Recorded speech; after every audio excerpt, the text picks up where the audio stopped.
9648987824 पर आप डोनेशन भेज सकते हैं। आपके सहयोग की अत्यंत आवश्यकता। धन्यवाद। योगी राज श्री कृष्ण 11वां अध्याय। श्री कृष्ण के अन्य युद्ध।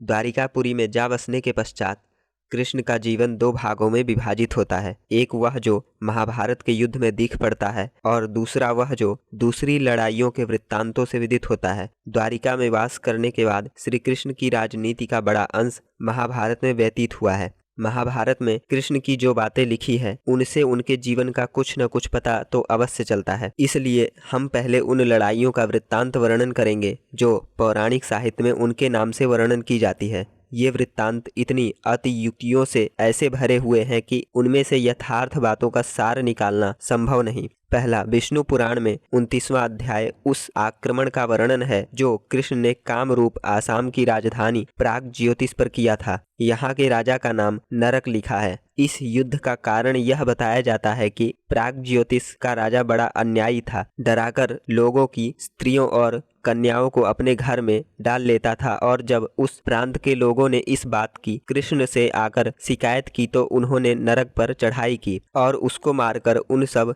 स्त्रियों को छुटकारा दिया जो उसके महल में कैद थी और जिनकी गिनती 16,000 कही गई है। दूसरी लड़ाई जिसका वर्णन विष्णु पुराण में है कर्नाटक के राजा बाण से हुई। इसका कारण यह जान पड़ता है कि कृष्ण के पोते अनिरुद्ध और बाण की पुत्री उषा में परस्पर प्रेम हो गया था। यह प्रेम यहाँ तक बढ़ा कि अनिरुद्ध उषा के चांचल्य से बाण के महलों में जा पहुंचा। वहां अपनी प्रिया के संग पकड़ा गया और बंदी बना लिया गया। जब यह समाचार द्वारिका पहुंचा तो श्री कृष्ण, बलराम और प्रद्युम्न उसे छुड़ाने गए। एक भयंकर लड़ाई के बाद बाण पराजित हुआ और कृष्ण अनिरुद्ध को लेकर लौट आए। तीसरी लड़ाई जिसका वर्णन विष्णु पुराण में आया है बनारस के राजा पौंड्रक से हुई थी। इस राजा ने वसुदेव की उपाधि ग्रहण कर ली थी पर कृष्ण की उपाधि भी यही थी। ऐसा कहते हैं कि इस पौंड्रक ने ईर्ष्यावश कृष्ण को एक उद्दंड संदेश कहला भेजा और इसी से दोनों में युद्ध हुआ जिसमें पौंड्रक मारा गया। इस लड़ाई में पहले चढ़ाई किस ओर से हुई इस विषय में मतभेद है। विष्णु पुराण के अनुसार जब कृष्ण को झूठा और छली कहा गया तो पहले उन्होंने ही चढ़ाई की, पर दूसरे लोग यह कहते हैं कि जब कृष्णचंद्र कैलाश यात्रा को गए हुए थे तो पौंड्रक पहले द्वारिका पर चढ़ आया और इसी से युद्ध आरंभ हुआ।